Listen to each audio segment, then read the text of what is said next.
अर्जुन राणा के सवालों पर थोड़ा घबरा जाता है और खुद के हाथ देखने लगता है जिस पर खून लगा हुआ था।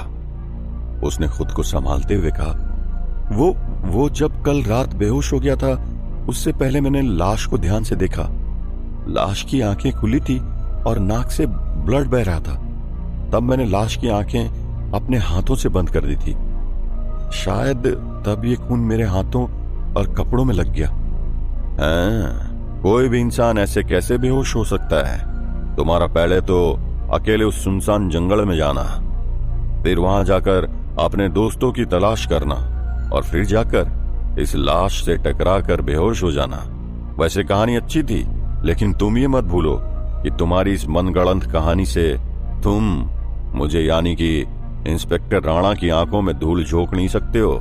ये तुम्हारी सबसे बड़ी गलतफहमी है मिस्टर अर्जुन। इंस्पेक्टर राणा ने अर्जुन को चेतावनी देते हुए कहा, आप कहना क्या चाहते हैं इंस्पेक्टर? ये खून मेरे बेटे ने किया है, आपको पता भी है। ये एक सुपर ही।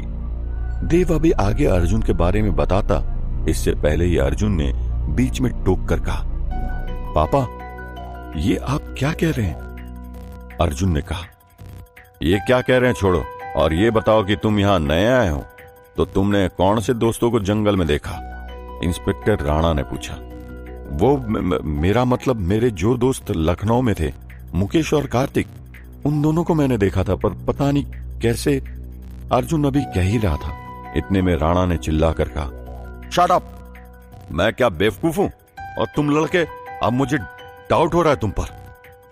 देखिए, आप ऐसे सीधे सीधे मेरे बेटे पर इल्जाम नहीं लगा सकते। आप साफ साफ क्यों नहीं कहते? देव ने अपने बेटे अर्जुन का बचाव करते हुए कहा, देखिए, मैंने ये तो नहीं कहा कि ये खून आपके बेटे ने किया है। आप ही गलत सोच रहे हैं। इंस्पेक्टर राणा ने अपने अंदाज में जवाब दिया। तो फिर आप ये सब कैसे कह सकते हैं? आपके इशारों से पता चलता है कि आप सीधे सीधे मेरे बेटे पर खून का इल्जाम लगा रहे हैं। अगर ऐसा है तो ये मत भूलिए इंस्पेक्टर कि देव क्या चीज है। अगर आप हमें धमका कर मेरे बेटे पर कुछ भी इल्जाम लगा देंगे और ये सोचकर कि मैं चुप रहूंगा, तो मैं आपको बता दूं इंस्पेक्टर, आपका यह सोचना गलत है, क्योंकि लॉ मैं भी जानता हूं। देव ने इंस्पेक्टर राणा से रौबदार आवाज में कहा, नहीं मिस्टर देव, आप जैसा सोच रहे हैं वैसा कुछ भी नहीं है। खैर, हम इस केस की तहकीकात बेहद बारीकी से करेंगे, फिर पता चल जाएगा कि इसके पीछे कौन है। इंस्पेक्टर राणा ने फिर एक बार अर्जुन को घूरते हुए कहा, मैंने कुछ नहीं किया, बस मैं यही कहूंगा। अर्जुन ने इतना कहकर अपने मन में कहा, काश मेरी सुपर पावर वापस आ जाए। I really miss my powers. Arjun अभी ये सोच ही रहा था कि इतने में उसे कुछ आवाज आई, लाश को पोस्टमार्टम के लिए भेज दो, मुझे जल्द से जल्द इस केस की तह तक पहुंचना है, किसी भी हाल में। इंस्पेक्टर ने अपने सिपाहियों को ऑर्डर दिया और अगले ही पल अपनी जिप्सी से वापस चला गया। इंस्पेक्टर राणा के वहां से जाने के बाद देव देखता है कि अर्जुन अभी भी घबराया हुआ है, इसीलिए वो अर्जुन के कंधे पर हाथ रखते हुए कहता है, बेटा तू टेंशन मत ले, मुझे पता है तू गलत नहीं है, और जब मेरा बेटा गलत नहीं तो तेरा ये बाप तेरे साथ खड़ा रहेगा। बेटा तू ऐसा कर, अभी घर चला जा, तेरी मां को तेरी चिंता हो रही होगी, क्योंकि एक तो तू कल रात से गायब है और दूसरा ये सब। खैर, आइंदा से तू ऐसे कोई भी काम को मत करना जिससे तुझे और तेरे साथ हमें तकलीफ। पापा आप ठीक कहते हैं, हो सके तो मुझे माफ कर दीजिए। मैं आइंदा से ऐसा कुछ भी नहीं करूंगा जिससे आपको तकलीफ पहुंचे। अपने पिता को विश्वास दिलाते हुए अर्जुन बोला, और हाँ, सीधे घर को जाना, कहीं और मत चले जाना। मैं अभी पास के ही इंटर कॉलेज में इंटरव्यू के लिए जा रहा हूं, तू घर चला जा, देव ने कहा। तभी अर्जुन ने तपाक से कहा, पापा मुझे कुछ बहुत जरूरी बात करनी है अपने पावर्स की। अर्जुन अभी आगे कुछ कहता, इससे पहले देव ने कहा, अभी नहीं बेटा, शाम को आराम से बात करते हैं, अभी बहुत लेट हो गया है। और अगले ही पल देव इंटर कॉलेज इंटरव्यू के लिए निकल गया, तो वहीं अर्जुन घर को जाने लगा, जहां उसकी मां देविका अभी भी उसका इंतजार कर रही है। देव राजकीय इंटर कॉलेज में अपने इंटरव्यू के लिए पहुंचा। देव का इंटरव्यू इस इंटर कॉलेज में एज ए टीचर का है, लेकिन आज देव को इंटरव्यू के लिए लेट हो चुका है। इंटरव्यू का समय 11 बजे का था, लेकिन आज देव को दिन के 1 बज गए हैं। खैर, देव दिन के 1 बजे प्रिंसिपल ऑफिस में पहुंचता है।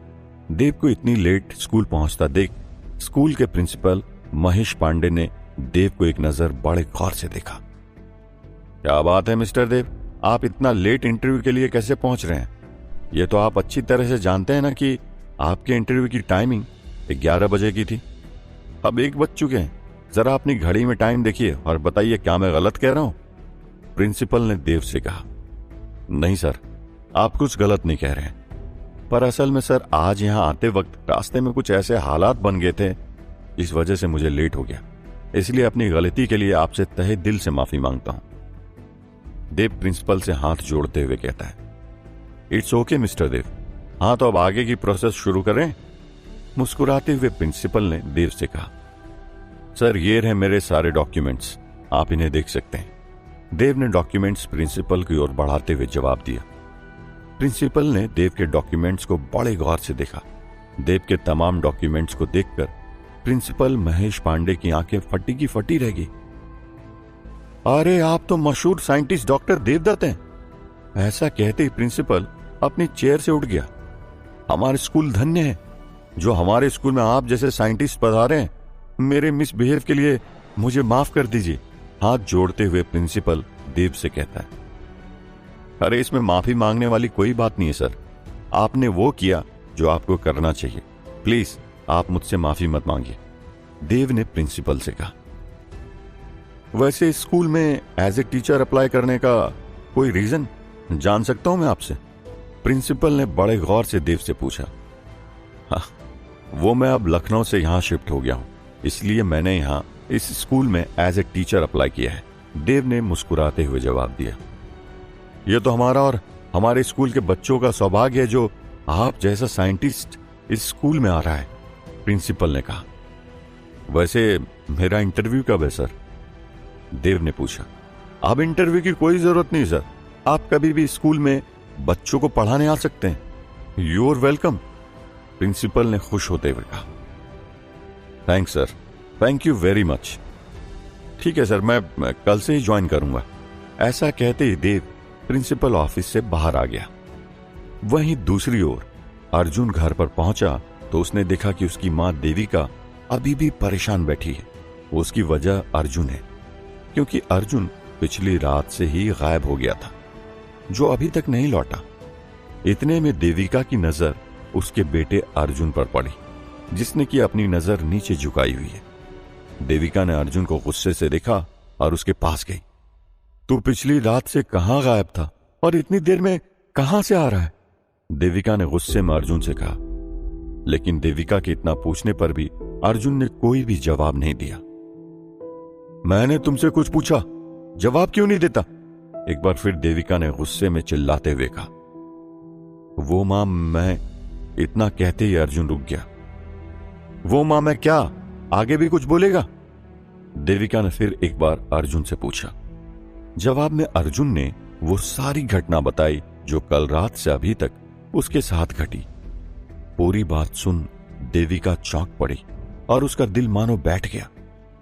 क्या इतना कुछ हुआ तेरे साथ और तू ठीक तो है? ऐसा कहते ही देविका रोने लगी। अपनी मां को यूं रोता देख अर्जुन से रहा नहीं गया। वो अपनी मां के पास गया और उसके आंसू पोंछे। आप रोइए मत मां, टेंशन मत लीजिए, आगे जो होगा अच्छा ही होगा, अर्जुन ने अपनी मां से कहा। ऐसा कैसे अच्छा होगा बेटा? हम जहां भी जाते हैं वहां कोई न कोई मुसीबत हमारे पीछे आ जाती है। अब मुझे समझ नहीं आ रहा है कि मैं क्या करूं, कहां जाऊं तुझे लेकर। मैं अंदर ही अंदर हारने लगी हूं बेटा। ऐसा कहते ही देविका एक बार फिर रोने लगी। मां प्लीज आप ये रोना बंद कर दीजिए, मुझे अच्छा नहीं लगता। मेरी वजह से मेरी मां की आंखों में आंसू आ रहे हैं। ये सब मेरी वजह से हुआ है। अपनी मां से माफी मांगते हुए अर्जुन ने कहा। मैं तुझे एक ही शर्त में माफ करूंगी बेटा, अगर तू मेरी शर्त को मानने को तैयार हुआ तो, देविका ने अर्जुन से कहा। कैसी शर्त मां? अर्जुन ने पूछा। शर्त यह है कि तू आज के बाद हम लोगों को बिना बताए कहीं भी नहीं जाएगा, घर से बाहर और गांव घूमने भी नहीं, समझा तू? बोल मंजूर है शर्त? देविका ने एक तेज आवाज में अर्जुन को हिदायत देते हुए कहा। ठीक है मां, मैं आज के बाद आपसे बिना पूछे कहीं भी नहीं जाऊंगा, अर्जुन ने मुस्कुराते हुए जवाब दिया। कुछ देर बाद बातों ही बातों में अर्जुन हंकार का जिक्र करता है अपनी मां से, जिसके कारण पूरे गांव में दहशत फैली हुई है। पूरी बात सुन देविका डर जाती है। मुझे अब बहुत डर लग रहा है बेटा, कहीं उसने हम लोगों को भी नुकसान पहुंचा दिया तो, देविका घबराते हुए बोली। अरे मां, आप भी ना, ये कैसी बहकी बातें कर रही हैं आप भी इन बातों पर विश्वास करने लगी। मैं तो ये इसीलिए बता रहा हूं क्योंकि मुझे ये जोक लग रहा है, अर्जुन ने मजाकिया अंदाज में कहा। नहीं बेटा, गांव वाले झूठ नहीं बोल सकते और मुझे अब इन लोगों पर विश्वास भी होने लगा है, क्योंकि अभी तक जो कुछ भी हमारे साथ हो रहा है वो कोई आम इंसान का किया धरा नहीं है। ये हो न हो जरूर उस अहंकार का किया धरा है जो लोगों का रूप बदल सकता है, देविका ने कहा। इतने में ग्राम प्रधान नरेश राम भी वहां पहुंच जाते हैं और कहते हैं, तुम्हारी मां सही कह रही है अर्जुन बेटा, शायद तुम नहीं जानते अहंकार को, उसकी ताकत को, उसके छलावे को। बेटा तुम मानो या न मानो, वो इससे पहले कई लोगों को अपना शिकार बना चुका है। अहंकार के छलावे को आज तक कोई नहीं जान सका है, लेकिन आज के इस आधुनिक दुनिया में यह सब कैसे मुमकिन है? मुझे तो कुछ समझ नहीं आता है, अर्जुन ने चौंकते हुए पूछा। तभी उसे एक ख्याल आया और उसने मन ही मन में कहा, मैं एलियंस को मानता हूं क्योंकि मैंने उन्हें देखा है। पास्ट में शैतानों से भी मेरी मुलाकात हुई है, पर ये अहंकार और तो और एक असुर, how is this possible? Arjun सोच ही रहा था, तभी नरेश राम ने कहा, जरा सोचो अर्जुन, तुम्हें पहले उस अनजान व्यक्ति का मिलना, फिर उसकी परछाई तुम लोगों को नजर न आना, उसके बाद झरने के पानी में तुम्हारा पैर फंसना, और कल रात की हकीकत तो तुम जानते ही हो। कल रात उस अहंकार ने तुम्हारे दोस्तों का रूप ले लिया। इन सब के बावजूद भी तुम ऐसी बहकी बहकी बातें कर रहे हो। और ऐसा कहते ही ग्राम प्रधान बाहर को चले गए। तो वहीं अर्जुन प्रधान की इस बात को सुनकर एक गहरी सोच में पड़ गया। दूसरी ओर शिलवरी क्षेत्र के विधायक जयंत सिंह शिलवरी में ही मौजूद आज अपने गेस्ट हाउस में गए हुए हैं, जहां वो अभी अपने गेस्ट हाउस की व्यवस्थाओं को दुरुस्त करने का काम कर रहे हैं। अचानक उनके पीओ के फोन में एक कॉल आया। विधायक जयंत सिंह के पीओ ने कॉल उठाया और थोड़ी देर बाद भागा भागा मोबाइल फोन लेकर विधायक के पास आया। सर, एक अर्जेंट कॉल आया, पीओ ने विधायक से कहा। जिसका भी कॉल है उसको बोल दो साहब अभी बिजी हैं, जब देखो परेशान करने आ जाते हैं, विधायक ने जवाब दिया।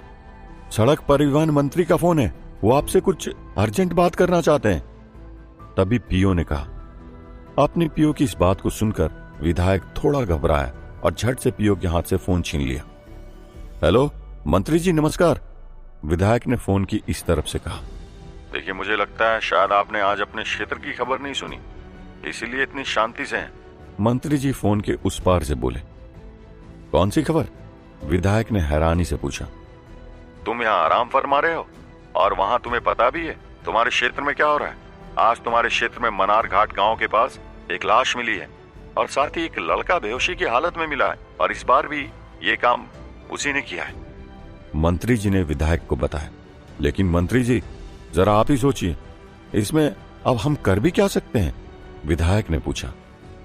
तुम कुछ मत करो, फिर ये मत कहना कि इस बार सीट तुम्हारे हाथ से चली गई, मंत्री जी ने गुस्से से कहा। मंत्री जी ने तभी आगे कहा, और उसके बारे में कुछ करना है या नहीं? पूरी तरह से परेशान कर दिया उसने, कुछ इंतजाम करो। आप ठीक कहते हैं मंत्री जी, मैं आज ही मानर घाट गांव का दौरा करता हूं और देखता हूं वहां अभी कैसी हालत है, और उस अहंकार का भी कुछ करना होगा, विधायक ने जवाब दिया। हाँ, जो भी करोगे जल्दी करना, यही मौका है अपने आप को लोगों की नजरों में अच्छा साबित करने का, मंत्री जी ने कहा। वैसे हमें हमारा उत्तरदायित्व याद दिलाने के लिए धन्यवाद मंत्री जी, विधायक जी का शुक्रिया अदा करते हुए बोला। इसीलिए तो हम तुम्हारे चाचा हैं बेटा, अब हम तुम्हें तुम्हारा उत्तरदायित्व याद नहीं दिलाएंगे तो कौन दिलाएगा? बस हमारा काम नहीं रुकना चाहिए, मंत्री जी ने कहा। इस पर विधायक ने कुटिल मुस्कान के साथ कहा, चिंता मत कीजिए, जब तक अहंकार का आतंक है आपका काम रुकेगा नहीं। आखिर क्या राज है इस अहंकार का? और क्या करेगा विधायक आगे। विधायक जी अपनी गाड़ी से निकल पड़े मानरघाट गांव की ओर, जहां अभी भी लोगों के दिलों में अहंकार की दहशत है। तकरीबन 1 घंटे बाद विधायक अपनी कार से मानरघाट गांव पहुंचा। विधायक ने मानरघाट जाकर देखा, वहां कुछ लोग एक लाश के आसपास खड़े हैं, जिसे कुछ कंपाउंडर एम्बुलेंस में ले जाने की तैयारी कर रहे हैं। अरे रुक जाओ, कहां ले जा रहे हो इस लाश को? विधायक ने उन कंपाउंडर से कहा। हम इस लाश का पोस्टमार्टम करने के लिए ले जा रहे हैं, उन कंपाउंडरों ने जवाब दिया। मृतक नाम बता सकते हो मुझे आप? विधायक ने एक और सवाल उन सभी कंपाउंडर से किया। इतने में डॉक्टर विधायक के पास आया और बोला, जी तारा जोशी है मृतक का नाम। बेचारे के 3 बच्चे हैं, लेकिन देखिए किस्मत का खेल, तारा के बच्चे अब असहाय हो चुके हैं। डॉक्टर ने मायूसी भरा जवाब विधायक को दिया। इतने में विधायक की नजर पास में खड़ी तारा जोशी की मां और पत्नी पर गई। विधायक धीमे धीमे कदमों के साथ उसकी पत्नी और मां के पास गया। देखिए, मैं आपके पति को वापस तो नहीं ला सकता, लेकिन आपकी कुछ मदद जरूर कर सकता हूं। इतने में वो अपनी जेब से एक चेकबुक निकालता है और अगले ही पल विधायक उस खाली चेक में 5 लाख की रकम भरता है और फिर चेक में साइन कर मृतक तारा जोशी की पत्नी के हाथों में थमा देता है। ये लीजिए, मेरी ओर से आपके और आपके परिवार के लिए राहत। मुझे यह अच्छी तरह से पता है, इन पैसों से आपके पति वापस तो नहीं आ सकते, लेकिन आपके बच्चों के लिए पैसे काम आएंगे, इसलिए मेरी तरफ से इस चेक को रखिए। विधायक ने चेक देते हुए कहा। अरे आपने ये क्या कर दिया विधायक जी? ऐसे इतना पैसा थोड़ी देते हैं, विधायक के सेक्रेटरी ने कहा। उसकी इस बात को सुन विधायक ने उससे धीमी आवाज में कहा, अरे चुपचाप रहो और जो कर रहा हूं करने दो, क्योंकि इन सबको अगर अहंकार का राज पता चल गया तो ठीक नहीं होगा, इसलिए अभी शांत रहो। विधायक अभी ये सब कह ही रहा था कि इतने में विधायक की नजर उन बच्चों पर गई जो अपने पिता तारा जोशी की लाश को देखकर रो रहे हैं। देखो, इन बच्चों पर नजर रखना, ये मेरे बहुत काम के साबित होने वाले हैं। और मन ही मन कुछ सोचकर हंसने लगा। जहां विधायक ने अपना पासा तो फेंक दिया था, जिससे ये पता चल रहा था कि विधायक जी इस बार के चुनाव की जीत की नींव रखने में कोई भी कसर नहीं छोड़ना चाह रहे थे, पर साथ ही एक बहुत ही बड़ा रहस्य इनके इर्द गिर्द घूम रहा था। उधर कॉलेज का दिन, आरव अभी काम्या के साथ है। आज काम्या को देखकर लग रहा है कि वो आज काफी खुश है, और उसे यूं खुश देख आरव के दिल को तसल्ली मिल रही। हाँ, मुझे लगता है आज मौका है जब मुझे अपने दिल की बात काम्या से बोल देनी चाहिए, वरना हर बार की तरह आज फिर से मैं अपने दिल की बात काम्या से नहीं बोल पाऊंगा, और काम्या को कभी भी एहसास ही नहीं हो पाएगा कि मैं उससे कितना प्यार करता हूं। आरव अपने मन ही मन सोचते हुए कहता है। अरे तुम फिर वही सोच में पड़ गए आरव। यार, मुझे तो तुम्हारा कुछ समझ नहीं आता, पता नहीं क्या हो गया इस लड़के को। मुझे तो लगता है शायद तुम अभी कनिका के ख्यालों में खोए हो, तभी तो मन ही मन इतना मुस्कुरा रहे हो। काम्या ने फिर एक बार आरव से कहा। मैं कनिका के ख्यालों में नहीं खोया हूं काम्या, अब मैं कैसे बताऊं तुम्हें, मुझे तुमसे कुछ कहना है, आरव ने घबराते हुए कहा। अरे तो जो कहना है कहो यार, इतना घबरा क्यों रहे हो? तुम तो ऐसे रिक्वेस्ट कर रहे हो जैसे मैं तुम्हें खा जाऊंगी। टेंशन मत लो, मैं तुम्हें खाने वाली नहीं हूं, जो कुछ कहना है बिंदास बोल डालो, काम्या ने कहा। तुम्हें याद है काम्या, जब मैं तुमसे पहली बार मिला था तब मैं बिल्कुल अकेला था, ना ही किसी से ज्यादा बात करता था, ना ही मुझे सही से जीना आता था। लेकिन जब से मैं तुमसे मिला तब से इस दुनिया को देखने का मेरा नजरिया ही बदल गया। ये दुनिया खूबसूरत लगने लगी, और मेरे इस नजरिए को बदलने की सबसे बड़ी वजह तुम हो। इसलिए आज मैं तुमसे अपने प्यार का इजहार कर रहा हूं। I love you Kamya. इतना कहते ही आरव काम्या के सामने अपने घुटनों पर बैठ गया, और इस तरह उसने काम्या को आज प्रपोज कर दिया। आरव की ये बात सुनकर काम्या हैरान रह गई, और देखते ही देखते उसका चेहरा उतर गया। उसे कुछ समझ नहीं आ रहा था कि आखिर वो क्या जवाब दे। इसी कारण कुछ देर तक काम्या चुप रही। काम्या को यूं चुप होता देख आरव ने उससे पूछा, क्या बात है काम्या, क्या तुम्हें मैं पसंद नहीं हूं? नहीं आरव, ऐसी कोई बात नहीं है, तुम बहुत अच्छे लड़के हो। अरे बहुत खुशनसीब होगी वो लड़की जिसे तुम्हारे जैसा प्यार करने वाला लड़का मिलेगा, काम्या ने जवाब दिया। तो फिर क्या बात है काम्या, क्या तुम भी मुझसे प्यार करती हो? आरव ने पूछा। सॉरी आरव, मैं तुमसे प्यार नहीं करती, काम्या ने जवाब दिया। काम्या का अपने लिए जवाब सुनकर आरव पूरी तरह शॉक्ड हो गया, क्योंकि आज काम्या की ना से उसका दिल टूट चुका है। तुमने मुझे ना कहा, इसका मुझे कोई मलाल नहीं है। बस मैं तुमसे इतना जानना चाहता हूं कि कोई तो वो खुशनसीब होगा जिसे तुम प्यार करती हो। वैसे कौन है वो खुशनसीब? आरव ने काम्या से सवाल किया। इस पर पहले तो काम्या को थोड़ा अजीब लगा, तो उसने सीधा कहा, सॉरी मैं नहीं बता सकती। काम्या की बात सुनते ही आरव निराश हो गया, उसका दिल बैठ गया। मुझे लगता था तुम कम से कम मुझे अपना अच्छा दोस्त मानती हो, पर आज तुमने मेरी ये गलत फहमी भी दूर कर दी। कोई बात नहीं, इतना कहकर आरव वहां से चला जाता है। उसे ऐसा निराश जाता देख काम्या ने कहा, अर्जुन, मैं अर्जुन से प्यार करती हूं आरव। काम्या के मुंह से अर्जुन का नाम सुनते ही आरव के कदम रुक जाते हैं और वो कहता है, वैसे चॉइस काफी अच्छी है तुम्हारी काम्या। जहां तक मैं अर्जुन को जानता हूं वो बहुत अच्छा लड़का है और मेरा दिल कहता है कि वो तुम्हें हमेशा खुश रखेगा। आरव की इस बात पर काम्या हाँ में अपना सिर हिलाती है। वैसे बड़े लंबे समय से अर्जुन कॉलेज नहीं आया, तुम बता सकती हो आजकल कहाँ है वो? आरव ने फिर एक सवाल काम्या से किया। नहीं, मैं अभी आरव को अर्जुन के बारे में कुछ नहीं बता सकती, उसने मना किया था, काम्या ने मन ही मन सोचते हुए कहा। काम्या को लगता है कि अर्जुन बेंगलोर गया है, लेकिन हकीकत तो यह है कि वो बेंगलोर नहीं बल्कि उत्तराखंड के एक पहाड़ी गांव मन्नार घाट पर है। दोस्तों, यहां से आगे की कहानी में एक बहुत बड़ा ट्विस्ट आने वाला है, जिसके लिए आप बने रहिए।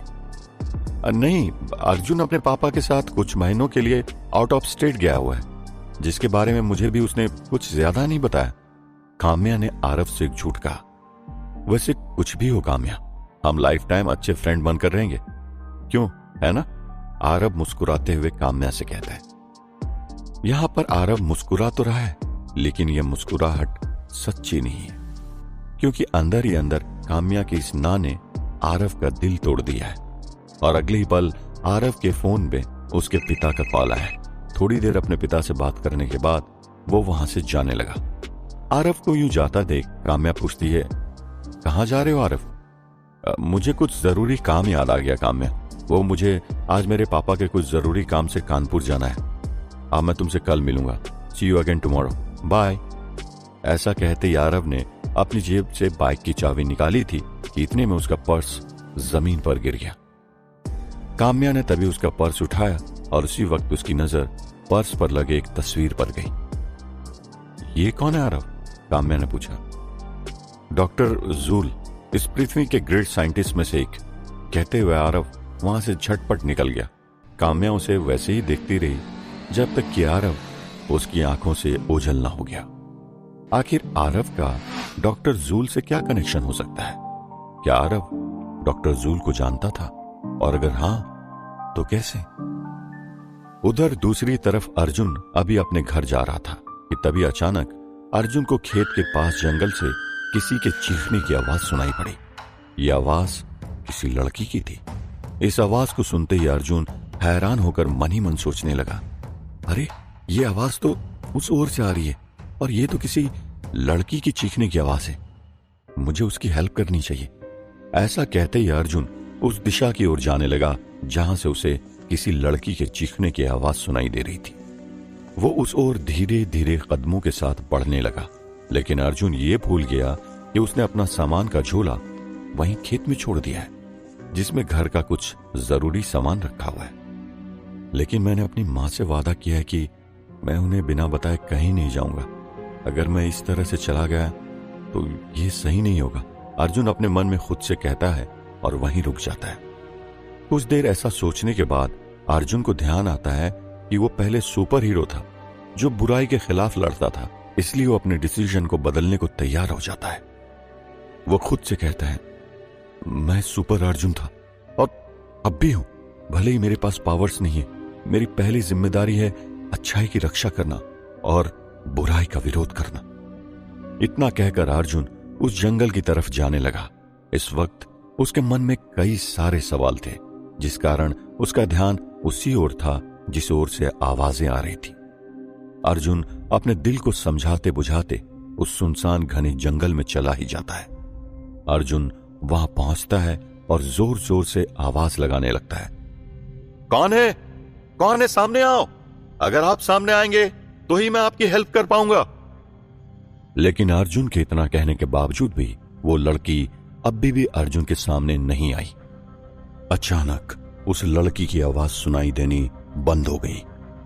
अरे, उस लड़की की आवाज तो यहीं कहीं से आ रही थी। कहीं मेरे साथ पिछली बार की तरह कुछ जो घटना घटी थी, कहीं वैसी घटना तो नहीं घटने वाली। अर्जुन खुद से सवाल करते हुए कहता है। अर्जुन को फिर एक बार उस लड़की के चीखने की आवाज सुनाई देती है, जो जोर से चिल्ला रही है, बचाओ बचाओ। फिर एक बार उस लड़की की आवाज सुनकर अर्जुन उस जंगल में और आगे जाकर उसकी तलाश करने लगता है। तभी अचानक उसे अपने सामने से भागते हुए एक लड़की दिखाई पड़ी, जिसकी उम्र यूं ही कुछ 20-22 साल के आसपास की होगी। वो लड़की अभी घबराई हुई है।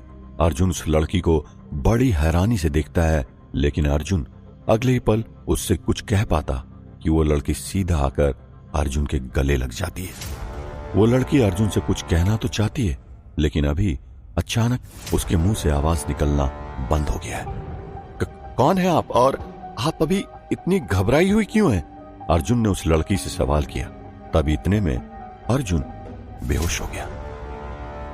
एक तरफ अर्जुन जंगल की तरफ जाने के लिए निकल चुका था, तो वहीं दूसरी तरफ आरव अपनी बाइक से अभी कानपुर को जा रहा है। अचानक रास्ते में उसकी बाइक खराब हो गई।